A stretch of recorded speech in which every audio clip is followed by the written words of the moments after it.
Welcome to John Newton online class. Happy Sunday to you all. Now, in this class, I want us to study a particular concept or topic in physics known as heat energy.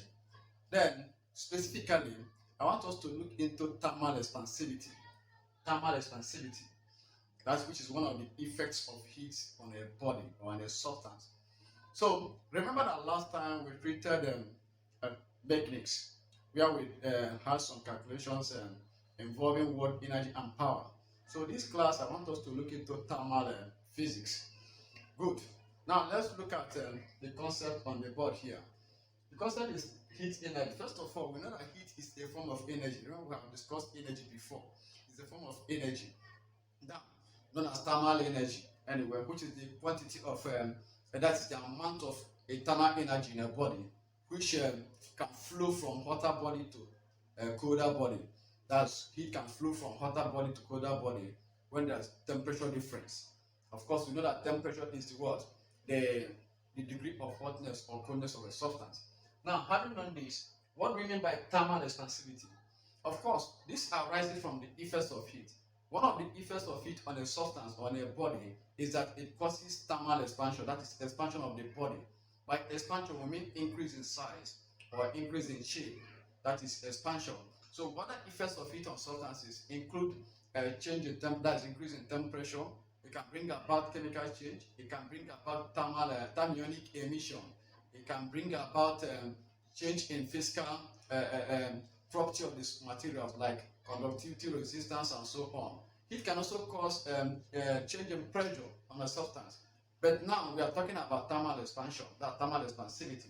What do we mean by thermal expansion? We mean the degree, that the extent to which a body expands when heat is added or when it is applied to that substance. Now, that is what we mean by thermal expansivity. That's it. Okay. Now, on that thermal expansivity, we have three specific concepts that we want to look into: linear expansivity, area of superficial expansivity, then volume or cubic expansivity. Though we still have apparent cubic expansivity. I'll still talk about that. Now, what do we mean by linear expansivity? This has to do with length. That is one-dimensional expansion. That's linear, one-dimensional expansion. Expansion that has to do with the length of the substance. So quickly, it simply means the increase in length per unit length per degree rise in temperature. So linear expansivity of a material or a substance or a body is simply defined as the increase in length per unit length per degree rise in temperature of that substance. So we can have the formula like this. We use the symbol alpha to symbolize or represent linear expansion. So, or linear expansivity. So have alpha, like by the formula, equals L2 minus L1 all over L1 bracket theta 2 minus theta 1. So this is the conventional formula. Alpha here is the linear expansivity. The unit is per Kelvin. Per Kelvin. That's the unit is per Kelvin. This is the unit per Kelvin or per degree Celsius. That's the unit of expansion, expansivity. Per Kelvin or per degree Celsius. That's the unit of expansivity when you calculate it. Now, what does L2? L1 stands for the initial length of that material. Assuming the original length of the material is this, as the L1. Then when heat is applied to the substance, then the substance increases to this. So from here to here is the L2. From here to here is the L2. So this additional length here is we mean by expansion, due to expansion of heat. So L1 is the original length of the material at the initial temperature before heat is applied. While L2 is the final length of that substance when heat is applied or added to it. That causes the expansion. That's the extra additional length to that. The L2 is the final length when it was applied. Then the change L2 minus L1 now will give us the additional length. So if you want to know the additional length here now, or extension here, expansion here, it will be L2 minus L1. You get the additional length. Okay. So this form over L1 bracket theta 2 minus theta 1. By theta 1 here, we make the initial temperature of the substance before heat was applied. Then the theta 2 is the final temperature when it was heated. So change in temperature here, we know that when we have initial temperature to be maybe 20 degrees Celsius, and heat was applied and it reaches 70 degrees Celsius, or yeah, something like that. The final temperature is the initial temperature is this, for example. So the increase in temperature rise, will be difference between these two, you minus heat. We call it delta theta. So theta is for temperature. So that's for linear expansivity. Then we can quickly look at other expansivity. Then, but when you master this, when you understand this, you have understood this one. This has to do with area. This is what? Volume. Area is talking about 2 dimensions. Then volume is talking about, or cubic is talking about 3 dimensions. That is why the unit of length is meter, that 1 dimension. Unit of area, when you calculate area of something, is meter squared, which is 2 dimensions. Unit of volume of something, when you calculate is meter cubed, which is what? 3 dimensions. So quickly, sometimes you might have to find the L2. If you have to find L2, L2 is equal to, we have L1 bracket alpha, that's L1, sorry, bracket 1 plus alpha delta theta. By the theta, I need to change the temperature. This will give you the L2. In case you are asked to find the final length, maybe linear expansivity is given, the initial length is given, and the temperature rise is given. You are asked to find the L2. This is the formula. Now with this, we can now master these ones. What we mean by area of superficial expansivity? Simply, from what I explained here, you can just coin up this one, articulate this. It simply means remove the lengths in that definition, you get this one. So area expansivity of a substance simply means the increase in what? Area, per unit area, per degree rise in temperature. The increase in area, per unit area, per degree rise in temperature, or simply the fractional increase in area of a substance per degree rise in temperature, or per Kelvin rise in temperature. Then the formula is simple. We use beta here. The same formula here, just remove the lengths and put area. We have plus A2 minus A1 all over A1 bracket theta 2 minus theta 1. Simple. So for volume expansivity or cubic expansivity, I guess by now you must have known how to define it from the foregoing.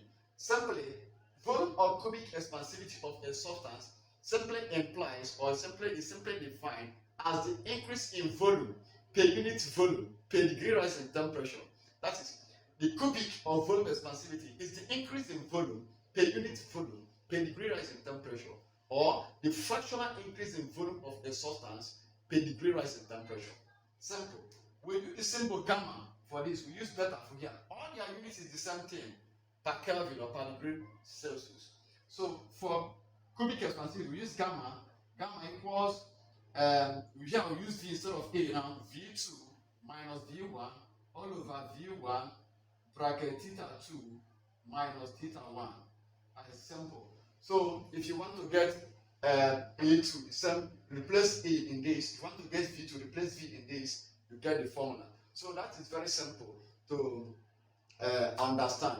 So without wasting much time on this, having explained this concepts. For instance, they ask you apparent cubic expansivity. That one is when the substance is heated in an expansible vessel or container. Then we have the concept of apparent cubic expansivity. That is the increase in volume per unit volume per degree rise in temperature when the substance or when the liquid is heated in an expansible vessel or container. Then such expansion, when the liquid is being heated, in an expansible vessel or container. That is a vessel that expands. That is called what? Apparent what? Cubic expansivity. That is it. It has a relationship with this. Of course, these three things they have relationships. The relationships are these: that beta is equal to 2 alpha. That relationship between area expansivity and linear expansivity. The relationship between this and this. Also, gamma is equal to 3 alpha. That is 2 times the linear expansivity of a material gives you the area expansivity of that substance. 3 times the linear expansivity of a substance gives you the cubic or volume expansivity of that material, because cubic has to do with 3 dimensions. The same thing applies for apparent cubic expansivity of a material. We have it by this. We have that gamma A. We have a formula for that, which is the mass of the liquid expelled over the mass remaining times temperature rise. That will give you that. So, but we are not working on that this particular time. Okay, so we look at this question on the board.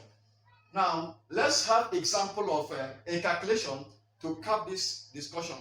A calculation on linear expansivity, which I believe, if you understand it, it can give you a clue or hint on how to calculate the rest, because their formula are somehow similar. That is it. So, the question on the board says, a rod whose length at 30 degrees Celsius is 20.0 meter. That's the initial length of the rod. Then the rod is heated to 80 degrees Celsius. Then, if its new length is 20.04 meter, then calculate its linear expansivity. So quickly, in solving this, we are given the original length of the rod to be 20.0 meter. So we call L1 equals 20.0 meter. Then we are given the original temperature. Initial temperature called θ1 equals 30 degrees Celsius. Then we are also given the final length, the L2. The L2 of the material is 20.04 meter. And the temperature, θ2, final temperature, when heat was applied, is 80 degrees Celsius. So, we are not doing any conversion here in this degree. It is either in Celsius or Kelvin. Use the temperature given. No conversion there. Now, the only thing you have to convert, if this lengths are in centimeter, you may do justice to convert them to base unit of what? Meter. Anyway. So, now we are asked to find the what? Linear expansivity. Now, we can now quickly just put our formula.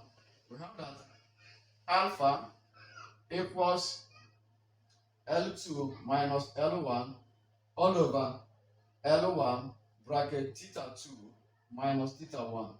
And that will be equals, our L2 is what? Our L2 is 20.04 minus our L1 is what? 20.00 meter. All over our L1 is what? 20.0, which is also 20, bracket, what about θ2? 80 degrees Celsius minus 30 degrees. So that will give us that our alpha now will become 20.04 minus 20 is what?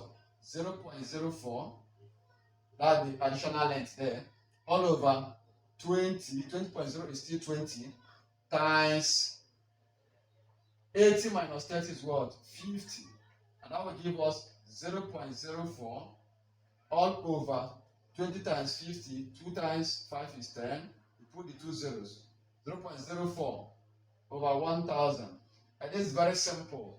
That will give us, it's like having our alpha equals, with our calculator, see how we evaluate this.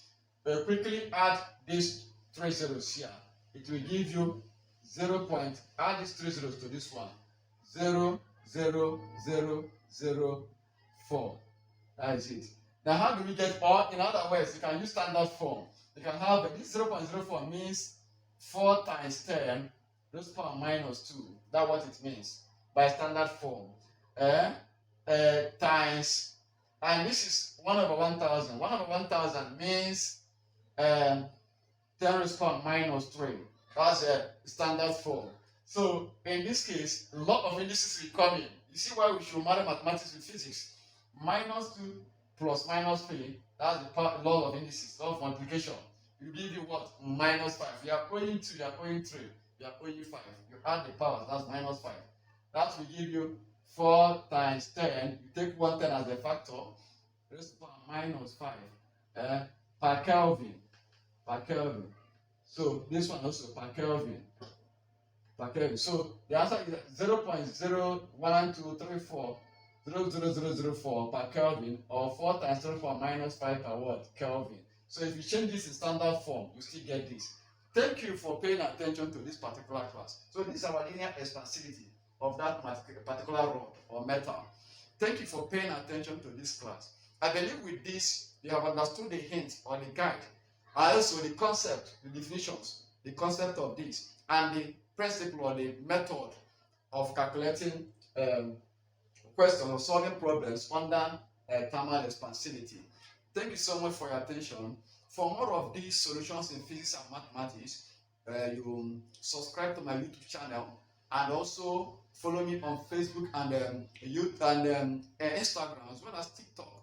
Then if you need extra classes and online classes, maybe via Zoom, Skype, Telegram, maybe you are preparing for WAEC, JAMB, that you youth NECO, GCE, NAPTEP, all these exams, you can reach out to me through my phone number here. You can chat me on WhatsApp so we can schedule online classes via Zoom, Telegram, or Skype, because you know that distance is no longer a barrier in this 21st century education.